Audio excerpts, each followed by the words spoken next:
Nusantara, salam Indonesia, salam Pancasila. Salam Pancasila. Bapak Ibu yang saya hormati, rekan-rekan jurnalis yang saya cintai, sebenarnya tadi saya sudah menolak pidato karena takut dianggap menyaingi Ketua Partai Kaisang. Tapi Mas Setio meyakinkan saya supaya berpidato selama 3 jam agar resonansi kita, frekuensi kita soal Indonesia bisa menemukan jawabannya. Karena itu Bapak Ibu, silahkan duduk yang paling santai, ambil tisu karena nanti pidato saya isinya adalah ajakan untuk menangis. Bapak Ibu yang saya hormati, di waktu yang spesial ini saya ingin mengajak 5 refleksi dan 1 proyeksi saja. Sebagaimana yang kita baca dalam sejarah-sejarah Indonesia, 500 tahun yang lalu mereka datang untuk merampok rempah. Lahirlah jalur rempah. Dari rampokan itu, Bapak Ibu tahu bahwa tumbuh dan berkembang hampir 16 kota baru, yang kemudian kota-kota itu menjadi ibu kota negara-negara modern saat ini. VOC berkembang menjadi sebuah perusahaan terbesar di dunia dan di akhirat.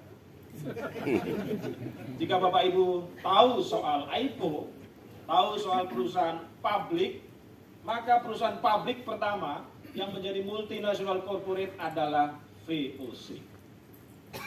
Dalam hitungan ekonom Stiglitz, rampokan 500 tahun yang lalu itu berjumlah hampir 600 ribu triliun dolar Amerika. Itu yang menyebabkan bangsa-bangsa di Eropa menjadi bangsa besar dan kuat. Menjadi negara-negara yang memiliki kampus-kampus besar. Menjadi negara yang memiliki perusahaan-perusahaan besar. Sekaligus mereka memiliki klub-klub sepak bola yang besar. Tetapi tidak cukup. Karena 100 tahun kemudian atau 400 tahun yang lalu, mereka kembali mengirimkan ahli-ahli rempah. Lahirlah jalur-jalur rempah. Tumbuhlah studi-studi tentang rempah. Dan tumbuhlah anak-anak mereka menjadi kuat. Itulah mengapa kalau mereka sepak bola mengalahkan kita 12-0 adalah karena sejak 400 tahun yang lalu mereka mengkonsumsi rempah yang kita punya. Jika mereka tiba-tiba bertinju dengan kita kalah karena rempah yang mereka rampok itu sudah sejak 400 tahun dikonsumsi menjadi jamu-jamu yang menyehatkan mereka. Tetapi itu tidak cukup, Bapak Ibu. Karena ternyata 100 tahun kemudian atau 300 tahun yang lalu mereka datang kembali dan mengambil putra-putra terbaik dari republik ini untuk dijadikan babu-babunya bangsa. Karena itu kalau Anda jalan-jalan ke beberapa negara, banyak orang-orang yang bisa berbahasa Indonesia di negara-negara lain, dan bahkan 6 dari negara-negara yang tergabung dalam PBB itu, presidennya, perdana menterinya berasal dan bisa berbahasa Indonesia. Itu adalah proyek dari apa yang disebut dengan perampokan sumber daya manusia 300 tahun yang lalu. Tetapi itu juga tidak cukup. Karena 100 tahun kemudian atau 200 tahun yang lalu, mereka datang kembali ke sini mengambil sumber daya alam yang luar biasa banyak dari Sabang sampai Merauke.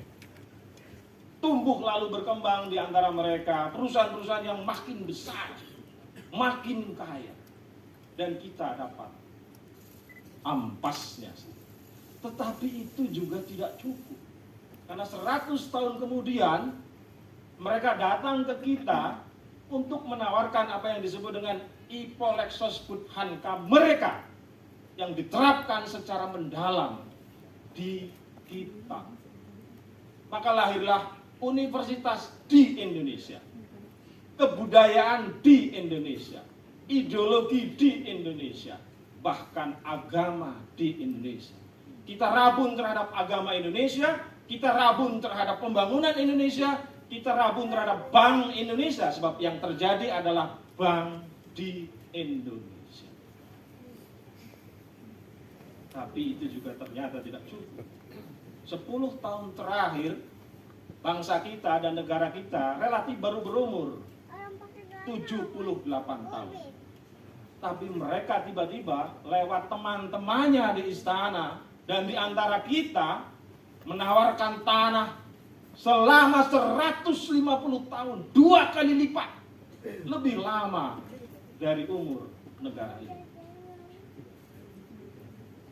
Tentu tak terbayangkan bagaimana bisa Anda dan saya menerima satu keputusan di mana orang lain datang berbondong-bondong bisa menikmati 150 tahun, sementara umur kita baru 78 tahun.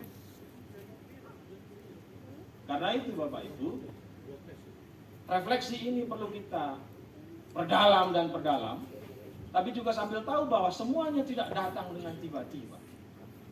Mereka memikirkannya. Mereka membuat apa yang disebut dengan Indonesian Plan. Mereka membuat apa yang disebut dengan studi-studi Indonesia agar kita semua lupa apa sesungguhnya makna merdeka. Apa sesungguhnya makna kedaulatan? Apa makna sesungguhnya Pancasila? Apa makna sesungguhnya Bhinneka Tunggal Ika? Apa makna sesungguhnya konstitusi dan undang-undang dasar 45? Karena itu proyeksinya, Bapak Ibu yang saya hormati, kita mengalami apa yang disebut dengan darurat nasional. Darurat nasional ini kalau dilacak, ternyata adalah buah dari rentetan yang sangat panjang. Minimal, jika kita baca secara pelan, kita ambil dari 60-70 tahun yang lalu, dimulai dengan apa yang disebut dengan trayek dependensia. Negara-negara postkolonial seperti Indonesia dibuat tergantung. Seakan-akan tidak menarik, tidak hebat, tidak luar biasa kalau kita tidak belajar ke Amerika, tidak belajar ke Eropa. Seakan-akan tidak hebat, tidak gagah kalau kita tidak menikahi orang-orang Eropa. Seakan-akan tidak hebat, tidak Indonesiawi, tidak luar biasa, kecuali kita memakan makanan-makanan mereka. Setelah proyek itu berjalan 60 tahun, 70 tahun yang lalu, mereka menyemburkannya dengan teori apa yang disebut dengan the end of ideology. Seluruh ideologi telah selesai dan diselesaikan oleh kapitalisme. Jadi ideologi Pancasila, ideologi Islam, ideologi Hindu, ideologi kapitan, ideologi lokal, atau ideologi apapun yang mendorong untuk melakukan perlawanan dan penemuan jati diri dianggap selesai. Lalu disempurnakan menjadi the end of history. Fukuyama menyebutnya bahwa sejarah kalian, saudara Yudi dan teman-teman di Indonesia, sejarah kalian, Anwar Ibrahim di Malaysia, adalah sejarah yang sudah kami selesaikan karena semua orang di Malaysia dan Indonesia, semua orang yang pernah kami jajah telah menyelesaikan sejarahnya menjadi sejarah bersama mereka. Dan ujungnya adalah the end of class civilization. Peradaban Anda, peradaban Timur, peradaban Nusantara telah selesai sebab peradaban Anda dididik, dikembangkan dan dikuasai serta dipimpin oleh mereka yang mengkarbon kopi seluruh tradisi-tradisi yang mereka kembangkan. Inilah yang disebut dengan Republik Darurat Nasional. Maka tak ada cara lain Bapak Ibu kalau ingin bangsa ini, kalau ingin negara ini mengerti soal-soal yang sedang dan terus dikembangkan oleh Persaudaraan Matahari, dikembangkan oleh para pendidik, dikembangkan oleh Pusaka Indonesia, dikembangkan oleh Nusantara Center dan berbagai institusi yang masih waras untuk mengembalikan lagi kewibawaan Indonesia, maka sekali lagi tidak ada cara lain kecuali mengembangkan apa yang disebut dengan kesadaran Pancasila. Apakah kesadaran Pancasila itu? Pertama Bapak Ibu, harus mengembangkan apa yang disebut dengan Atlantic Studies. Studi-studi Atlantik yang telah dirintis oleh banyak orang, mulai dari Arya Santos, Oppenheimer, dan berbagai orang yang kemudian menyetujuinya, membuktikan bahwa mula peradaban dunia salah satunya berasal dari sini. Dari tempat di mana kakek moyang Anda lahir, dari mana cucu-cucu Anda nanti akan hidup. Dan itulah ontologi dari berdirinya Indonesia. Yang kedua, mengembangkan apa yang disebut dengan studi Nusantara. Inilah epistemologi dari apa yang disebut dengan Indonesian Studies. Nusantara kita bisa dilacak di berbagai prasasti, tapi intinya banyak hal yang sudah kita wariskan, banyak hal yang sudah kita kembangkan. Bahkan beberapa puluh tahun yang lalu, bangsa kita zaman abad-abad Nusantara itu telah mempengaruhi, bahkan menjadi salah satu dari peradaban-peradaban besar di dunia. Dan yang terakhir, saya kira tidak ada cara lain kecuali mengembangkan apa yang disebut dengan Indonesian Studies. Ini adalah aksiologinya. Ini adalah cara kita mengembangkan dari berpikir, berkata-kata, bertindak untuk mengembangkan apa yang disebut dengan studi-studi Indonesia. Dan semuanya harus bersumber dari Pancasila. Sebab jika tidak, sebagaimana yang sekarang kita alami, di mana studi Pancasila itu hilang di sekolah-sekolah formal, informal, dan non-formal, kecuali tinggal cangkangnya, kecuali tinggal kulitnya, hilang dagingnya, maka seluruh produk undang-undang kita, seluruh produk peraturan-peraturan kita pasti mengkhianati Pancasila.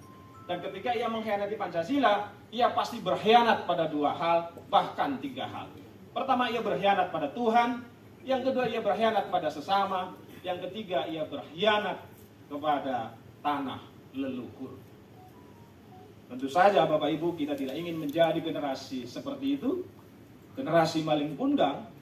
Karenanya mari di hari yang berbahagia ini, di hari yang khusyuk ini, kita meniatkan jiwa-jiwa kita, pikiran-pikiran kita, tindakan-tindakan kita menjadi patriot Pancasila. Saya mengajak semua yang hadir di sini mendeguhkan kembali menjadi patriot Pancasila. Saya mewakafkan diri saya bersama teman-teman di 3 lembaga itu untuk terus-menerus menjadi anti maling kundang. Sebagai cara untuk mengajak Bapak Ibu agar menjadi generasi anti maling kundang, izinkan saya mengajak Bapak Ibu untuk berdiri melakukan Sumpah Nusantara.